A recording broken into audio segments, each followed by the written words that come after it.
hymn I had before to say also. If you know this song, would you please help us say?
call you Waymaker, miracle worker, promise keeper, light in the darkness. That is who you are. I call you Waymaker, miracle worker, promise keeper, light in the darkness. That is who you are. You are here, moving in the midst. I worship you. I worship you. You are here, rearranging destiny. I worship you. I worship you. They call you Waymaker, miracle worker, promise keeper, light in the darkness. my God. That is who you are. I call you Waymaker, miracle worker, promise keeper, light in the darkness. my God. That is who you are. You are here, turning lives around. I worship you. I worship you. I worship you. I worship you. You are here,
on, can we give God some praise in here this morning? Say happy Father's Day to all the fathers in here this morning. And at this time, we're going to have our tithes and our offering.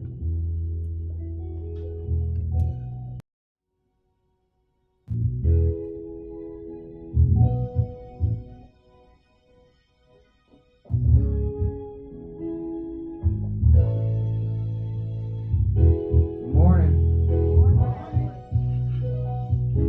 Happy Father's Day.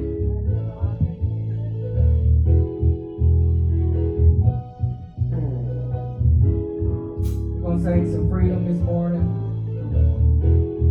Yesterday was Juneteenth, and it's all about freedom. Today it's going to be about freedom as well. Freedom for the fathers and for our fathers. Freedom, yeah. Freedom, yeah. Freedom, yeah. Freedom, yeah. I want to clap a little louder than before. Yeah. I want to sing a little louder than before. Yeah. I want to jump higher than before.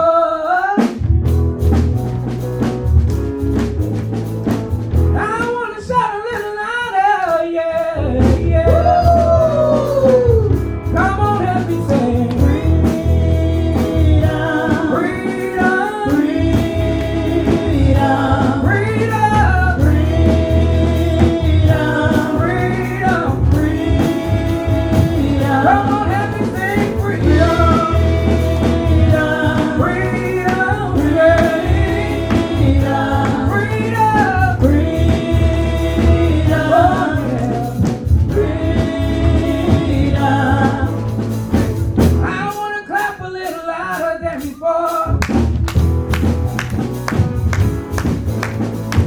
I want to sing a little louder than before. Yeah. I want to spin wilder than before. Hey. I want to shout a little louder. Yeah. Come on, help me sing. Freedom, freedom, freedom, freedom. Talking about the freedom, oh yeah, freedom, freedom, freedom, oh yeah, freedom, freedom. No more shackles, no more chains, no more bondage. I am free. No more shackles, no more chains, no more bondage. I am free. Help me say, no more chains, no more bondage. I am free. No more shackles, no more chains, no more bondage.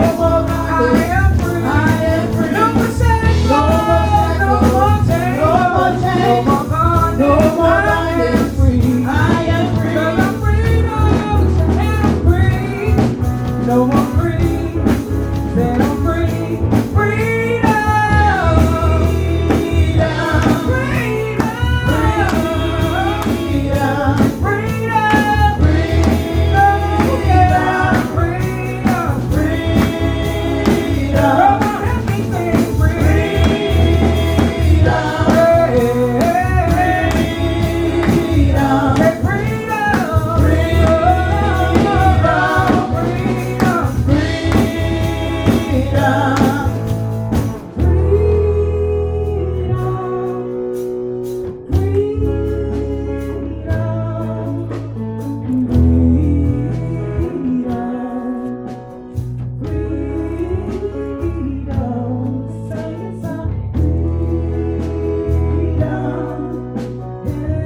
your gut and praise him, yeah.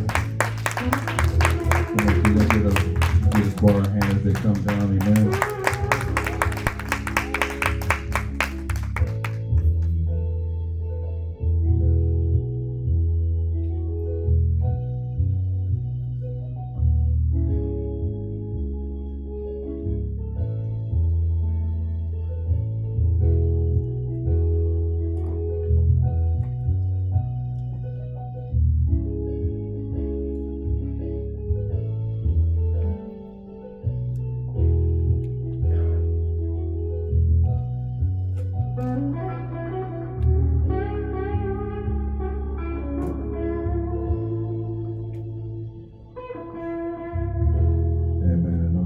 Father's Day, and a lot of people are either grieving or they're with their fathers. So thus you have people missing. I understand this. But I thank God for our Father in heaven, that He never leaves us nor forsakes us. Please keep me in prayer this morning. I'm not feeling too well, so I won't be up here long. I'm usually not too long, but I won't be up here long. I have an upper respiratory thing going on here, and maybe a reaction from some shots I took. So please keep me in prayer. It gets a little hot. Also want to ask that you please keep Sister Evans in prayer. Y'all know she's been in and out the hospital and dealing with stuff, and so I want to make sure that we be a blessing to her also. But please keep her in prayer. Also keep Brother Markeith in prayer. He lost his father yesterday. He lost his father, and today is Father's Day, so we just want to honor him. All the fathers. Also, we honor Deacon Hicks and Deacon Perry, the fathers of this church, that have been pillars in this church for years. And so we thank God for all the fathers that have come through. And son, I just want to let you know that we're here to pray for you and support you. I know you had your biological father, but I'll be your spiritual father, and everything else I will be just like the rest of them will. So there's no problem. We thank God for you. So we just want to keep you in prayer, because we do understand those who have parents and our parents is going on, and so we understand how that feels, and just keep them in prayer, because sometimes you never know how long a person, when they're grieving, and they have their own way of grieving. So just be patient with them in this moment in time. Let him have his time.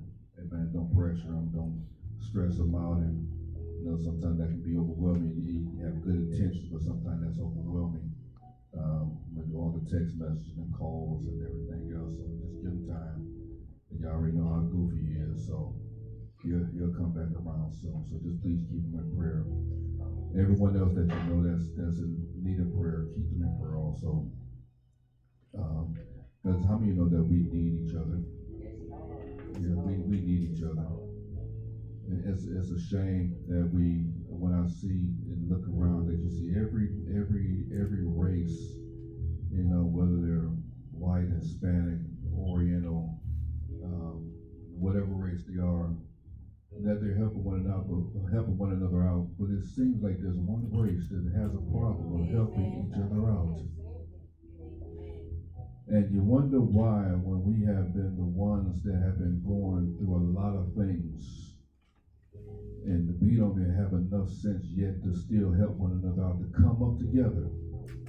And how many know that you can't come up by yourself, and that you got to learn how to come up together? That when we come up together, we rise together. And that no one person has been elevated by themselves. Somebody had paved the way for you. Someone has tilled that ground for you, so you can get through a little bit easier. It's a shame that how we as a race, that we talk about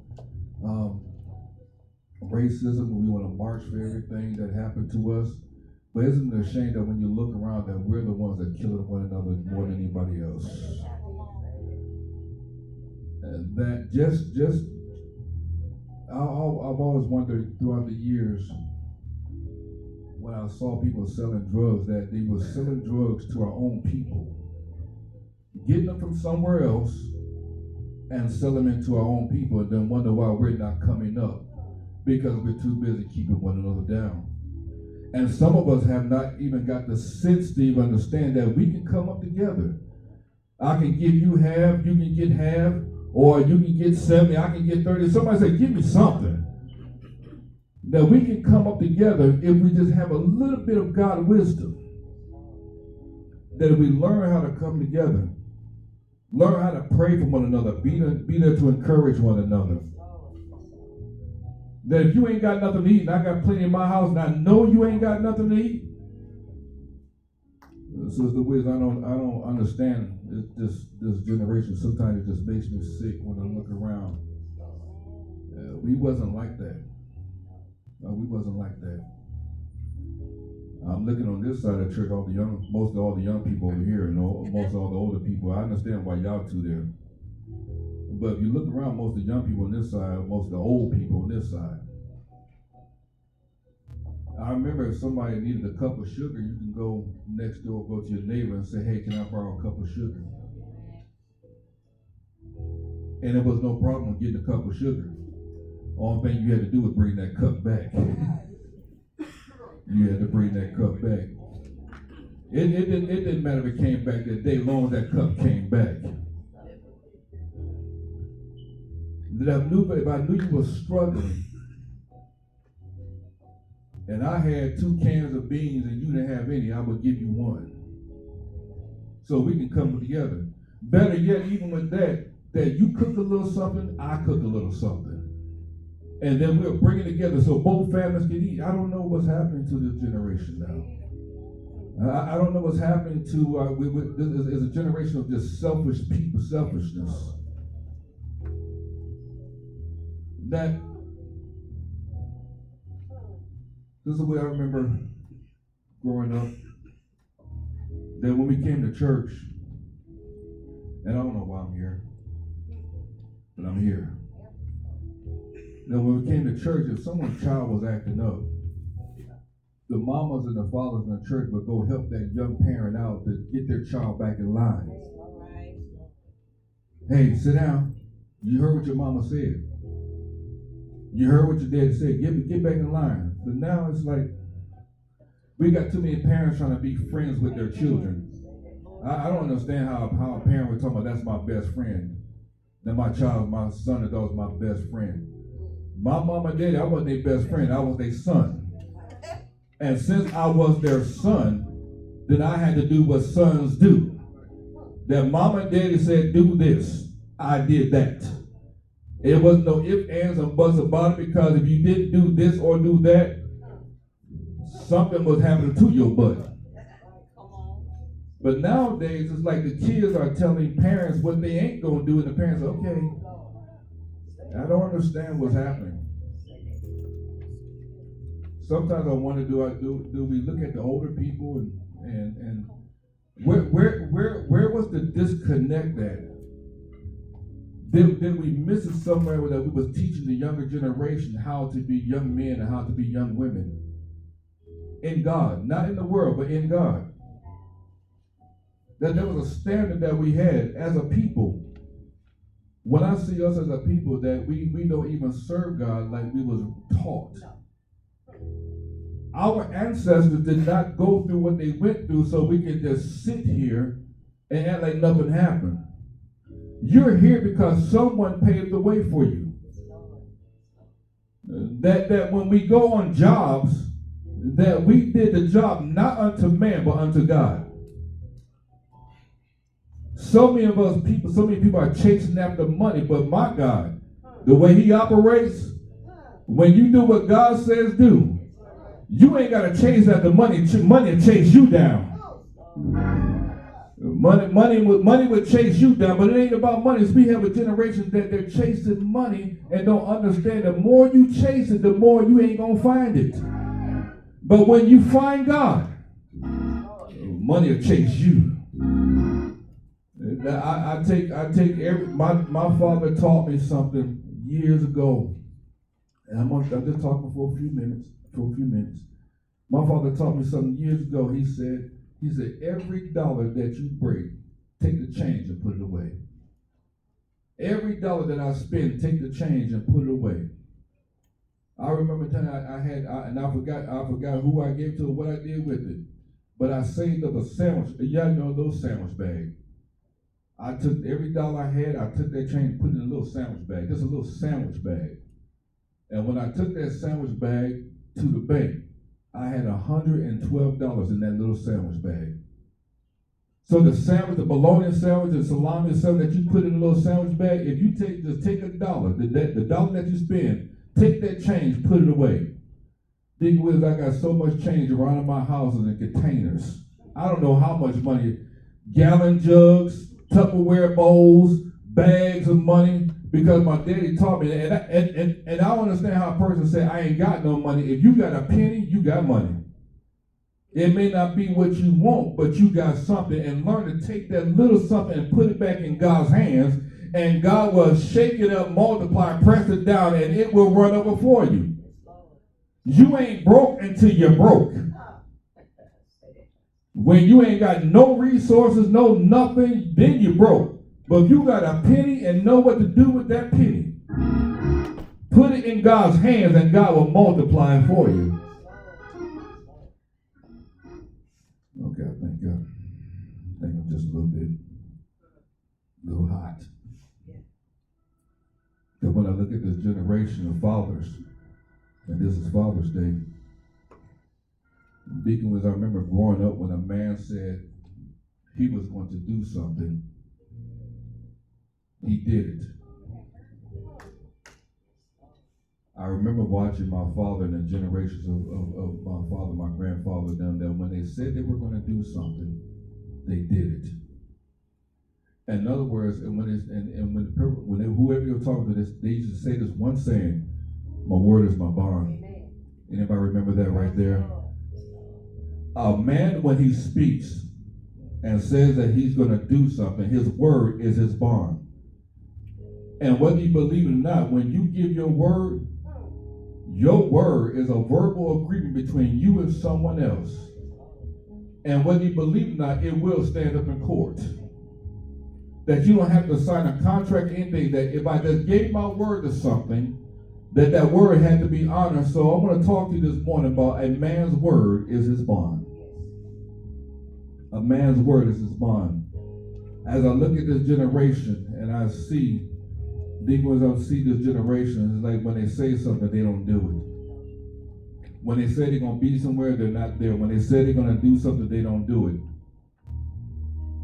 And I wonder what happened to that saying that a man's word was his bond. That if I said I'm going to be there at 10:45, I was there at 10:30. Because my word was my bond. You was telling that person that you can trust what I say. This generation right now, there's going to, some of these people, you don't know what they're saying. You don't know what you can trust.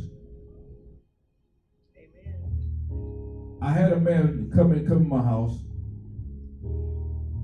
and he took some I had some floors put in my house. Had the old carpet ripped up, new floors put in. Looks beautiful. But he came back yesterday at 9 o'clock. And anybody that know me, I don't like getting up that early on Saturdays. I like to take Saturdays to sleep in. But I got up early enough so when he came, I was up and I was fresh and everything. And so when he showed up to get to work, he had supposed to be at 9 o'clock. The thing was, he never showed up. He never showed up. I called him about 9:38. No answer. About 10:22, I texted him. No answer. About 11:03, I called him again. No answer. And I said, "What's going on with him? This man usually honors his word." And I began to get upset because I said, I thought a man's word was his bond. That if you say you're going to be somewhere to do some work, and women, this for you too, but I'm really talking to men right now. Because whatever you say, you tell somebody that you're going to do, then it's your word also.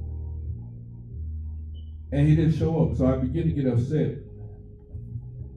And I said, okay, God, this man never done that. So he said, so why are you getting upset?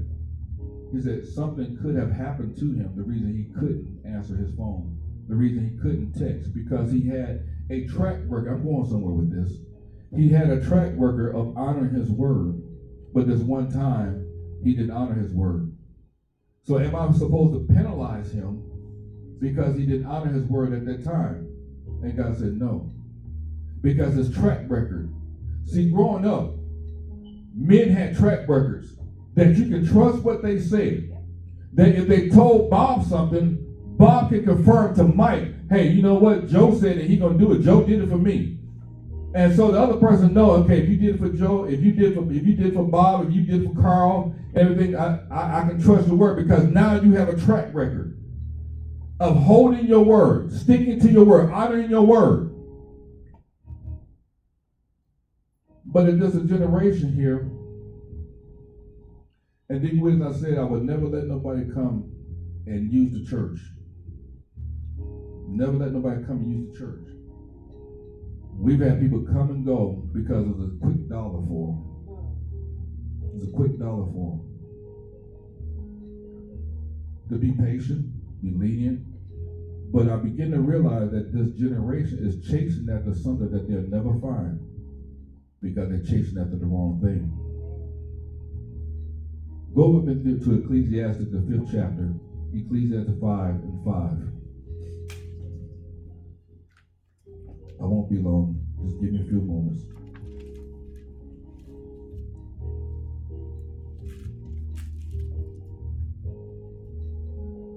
Ecclesiastes 5:5.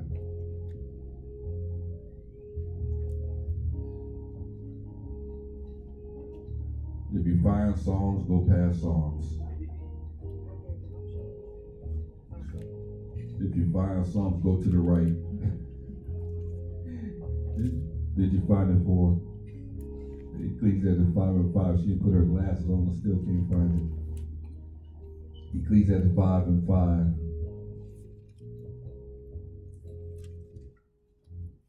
And the word of God says here, it says, this is King Solomon speaking.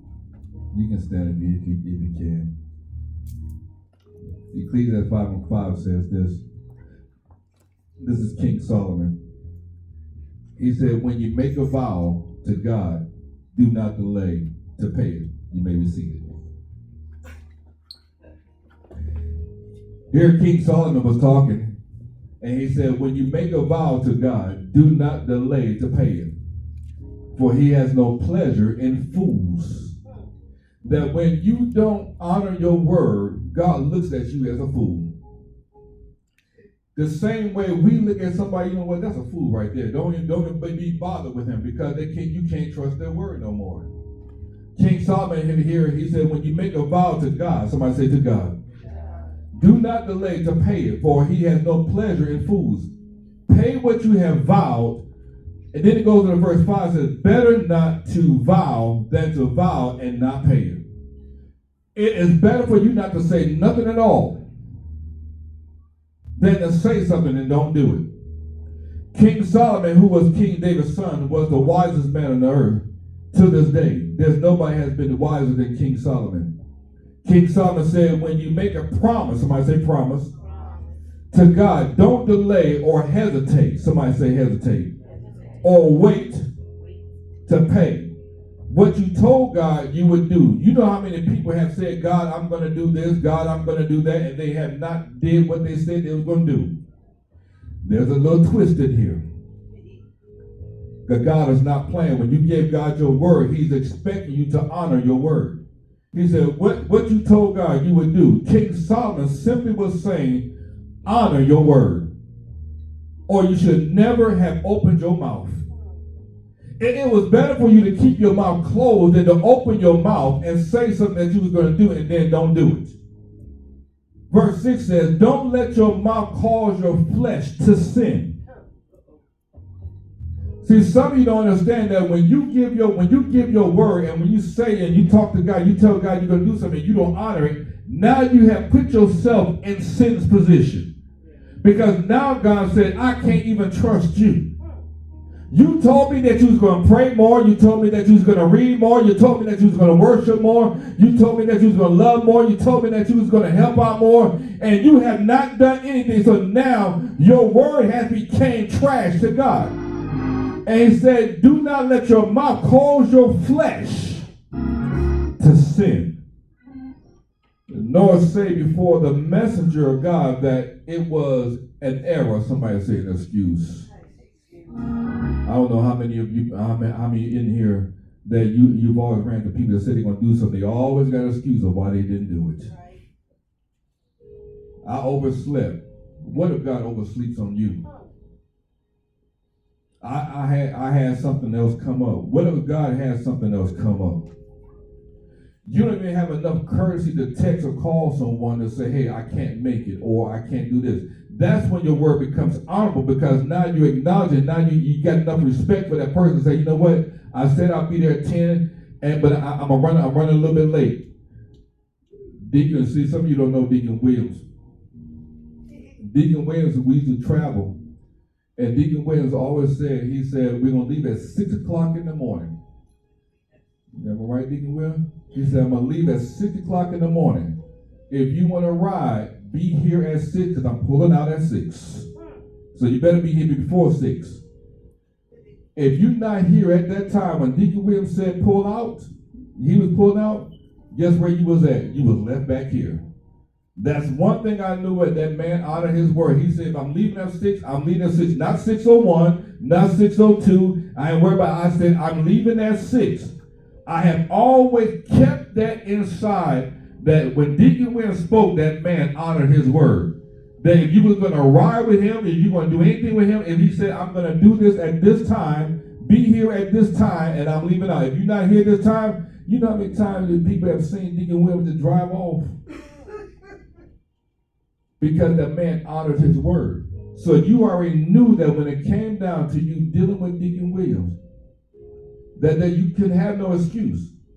Because if he took the time out to come way here to wait on you, you could have took the time out to get to where you're supposed to be there for him. And so many times, men, we have excuses of why we have not done things, or we're not doing things. Somebody says excuses for only good for those that use them. Why should God be angry at your excuse and destroy the works of your hands? There's some of you ain't never catch that. 6, he said, listen, he said, don't let your mouth cause your flesh to sin, nor say before the messenger of God that it was an error. You know how many times people have made excuses to me of why they haven't done anything, why they have not showed up at church, why they're not doing this, why they haven't done that. But they said, Pastor, I'm going to be there, I'm going to do this, and I'm going to do that. But you never see them. And then they go on and wonder why everything that's in their hands begin to fall apart. God said it right here. He said, why should God be angry at your excuse? I don't know how many people are happy about people making excuses all the time. Do I got anybody happy? Somebody make an excuse, or you just happy about it? No, it makes you angry. So the same thing with God, it makes him angry. And then what happens, God said, you know what? You don't honor your word, so let me take some things away from you. Solomon was saying, don't attempt to bribe God with hasty or quick vows. You know how many times people have said things to God and say, you know, God, I'm going to do this. They try to bribe God, you know, with their quick words that they're going to do something. The first part of this verse is almost the same in Deuteronomy, this 22nd chapter, 23rd chapter, verse 21. Moses was speaking here in Deuteronomy 23 and 21. He said, when you make a vow to the Lord, your God, you should not delay to pay it, for the Lord your God will surely require it of you. My God. Can I just say that one more time? When you make a vow to the Lord, your God, not my God, somebody say your God. Your God. In other words, it becomes a personal thing between you and him. You should not delay to pay it, for the Lord your God will surely require it of you. and it would be sin to you. But if you abstain from vowing, it shall not be sin to you. Somebody said, learn to keep your mouth closed. If you open your mouth, you better do it. If you ain't going to do it, keep your mouth shut. That which has gone from your lips, verse 23, that which has gone from your lips, you shall keep and perform, for you voluntarily vow or promise to the Lord your God what you have promised with your mouth. You're the one that opened your mouth and voluntarily said, God didn't force you, he didn't beat you up, he didn't tie you up. You opened your mouth and voluntarily said this is what you was going to do. And if you don't honor your word, expect the consequences of you opening your mouth.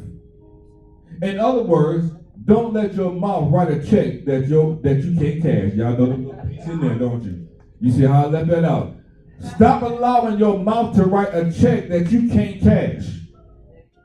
Moses was letting us know a vow was a commitment. Somebody say commitment. To show one's love for the Lord in a particular way. Though a vow was voluntary, one was obligated to fulfill it once it was made. God expected his people to keep their commitments. A failure to fulfill a vow was regarded as sin. God is simply saying, if you say you're going to do something for him or anyone, do it. So you'll bring honor to your name as a man of his word. That's an honorable thing, that when a man honors his word, when he said I'm going to do something, that brings honor to him. A lot of times men are wondering why nothing is working out for them. Could it be you promised God and his messenger and you didn't honor your word? Could it be that you said to God, I'm going to do this, I'm going to do that, and you didn't honor your word? And now God has to destroy or delay the works of your hands because simply you lied. It's a bad thing when you give your word to God and then you don't perform your word. In other words, you saying, God, I know I told you this, but I had something better to do. You simply just lied to God and don't understand that because you lied to God, God said, you know what? Let me take some things away from you to get your attention. The next time you tell me that you're going to do something, you better do it. Y'all remember how it was growing up? And that when a man told you that he was going to do something and he didn't do it, that usually a fight broke out. That you, Deacon Will, I have to talk to you. I have to talk to you because you understand a lot of this. That if you was in prison, if one prisoner said to another prisoner that you're going to do it, they didn't do it, guess what was going to happen? Somebody was going to get it. Either you will get into a big fight or your life was going to be in jeopardy. Because a man always honors another man, and talking to another man will expect that man to honor his word. And a lot of men are not understanding the reason you keep going through some things because you told God you was going to do something and you didn't do it. And now God has to destroy the works of your hand because you simply lied to him. Just to get your attention, a man who doesn't honor his word is a man that you can't trust. A man that doesn't honor his word is a man you can't trust. There's a saying that went out that went like this: you're going to eat those words. Anybody remember that saying right there? You're going to eat those words. You must eat from the garden of your words. Your words become seeds in the atmosphere.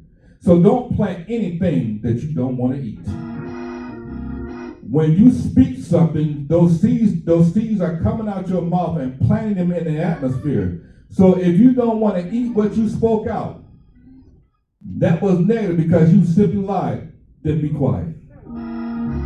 If God keeps his promise to you, keep yours to him. Isaiah 55:11 says this. Isaiah 55:11. And I told you, please keep me in prayer. I did this upper respiratory stuff is hurting me. Isaiah 55:11. Isaiah 55:11.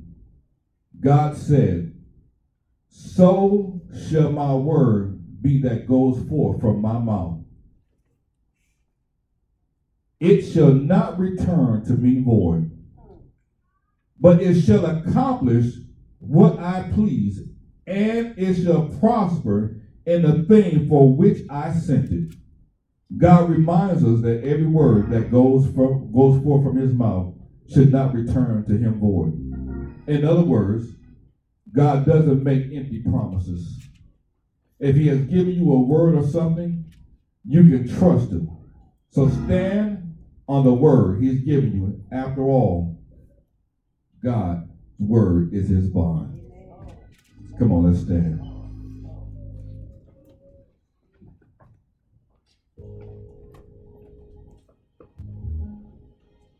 God's word is his bond. If God said he's going to